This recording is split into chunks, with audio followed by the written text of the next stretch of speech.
pastor. So I don't mind mixing metaphors. These three deficiencies I see as our students and our young adults who may be out of college and in the workforce already. We call them basically millennials. They raise these three deficiencies as if they're like puppies from birth. But they're wolves. You cannot domesticate a wolf. And then when they get into the workforce, they get out from under the eye of mom, dad, youth pastor, whomever, the wolves suddenly turn ravenous and are very hungry. And they get devoured very, very quickly. So, number one, no anger. And we've already touched on this, so we're kind of combining the ideas of these two talks, which are, of course, very much related. We have no anger. As we have learned, at least tacitly, from my talk on existentialism, if it is true that the true authentic self is made, is chosen, it is discovered, it is because there's no anchor that is holding the individual down. One of the problems that we see with emerging generations is they do not see any anchor outside of themselves for any source of reality.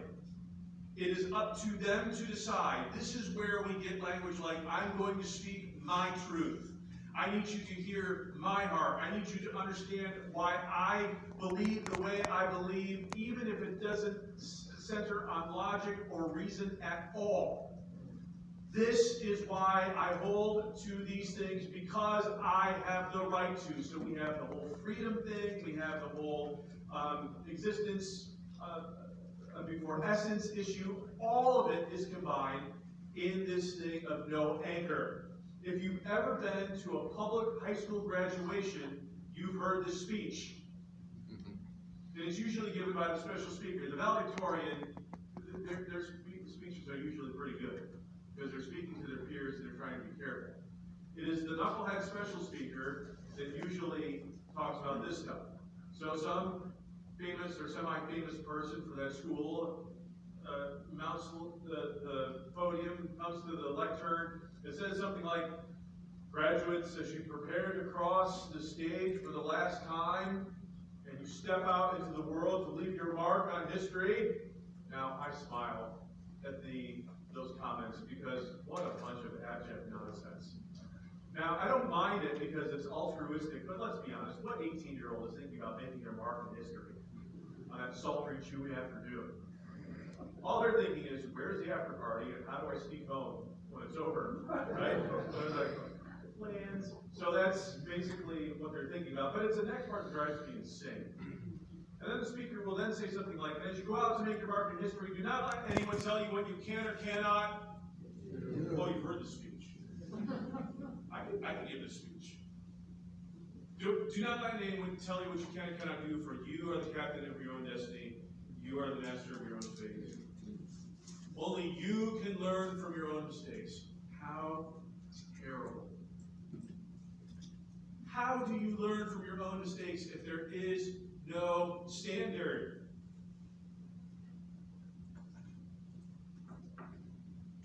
If you really, truly do not know what is square, true, and plumb, how do you make adjustments? If you are the only anchor that there is. There are 3 19th century thinkers that have contributed to this anchorless idea. You're going to recognize all of them. Charles Darwin died in 1882. I affectionately like to refer to him as Uncle Chuck. So, no connection to any other Chuck.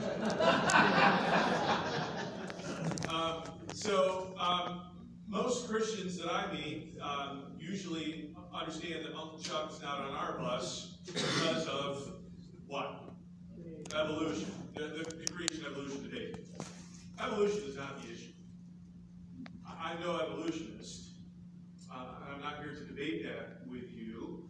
I am not an evolutionist, and that's mainly because I have significant theological and philosophical problems with, if that's true, well then where does human consciousness come from? Human responsibility? I mean, were there like humanoids? Like, was there this thing named Gary?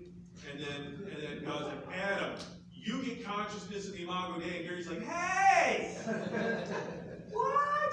Right? So, only I can think about things like that, but things like that. These are things that I think about. But evolution, microevolution is a real thing, right?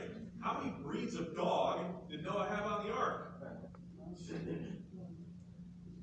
Probably golden retrievers. I could tell you dogs I didn't think he had on the ark that are a result of the fall, but that's. I didn't want to be asked back, so I'll let it go. But he only had one breed of dog that evolved, microevolution, and other breeds of it, right? Okay, so that, I adapted to my environment, although it's supposed to be 70 degrees today, it's a little weird, but I'm wearing a jacket. That's mainly so I can look like I know what I'm talking about, at least. So evolution is not the problem, but it's the worldview behind it. If the worldview behind it that is the problem, with biomechanical determinism. Right? So biomechanical means just machines that bleed, basically, and all living things at some level are biomechanical. They're simple machines at some level. Well, if he's right, then evolution has to be the thing, because you can't have creation, certainly not creation ex nihilo, certainly not a designer or a creator. That doesn't work in that worldview. And if he's right, if it is biomechanical determinism, which, by the way, harkens to another question, can I transcend my circumstances? Not if Darwin's right. There is no transcendence. You are indeed stuck, logically speaking. Right? But if he's right, then, and it is merely biomechanical determinism, what do you do with machines that wear out over and over again? Toss them out. Or, well, you can only fix them so many times before it's like broke is broke. Right? Sometimes you can't fix broke. I have a buddy, he's actually the chair of our board. He's a Scranton born and bred guy. He's an electrician. He can fix anything. If he can't fix it, it cannot be fixed. So if you can't fix it or you don't throw it away, you can always recycle it. Anybody also in high school or perhaps in college have to read Aldous Huxley's Brave New World? Yep. They're just machines. People are not born, they're decanted.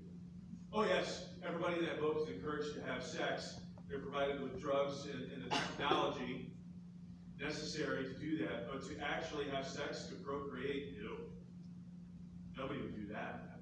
And when you are aged and worn out, you go to the home, and there's this theory of this wonderful thing to happen to you, you just get recyclable parts. And if there's no anchor, what's the problem? My father-in-law suffered a stroke going on 4 years ago. He needs constant care. My wife is caring for him right now in central New York. My parents are still independent, but they're aged. They have many medical conditions. What is their instrumental value? In Darwin's world, they have none.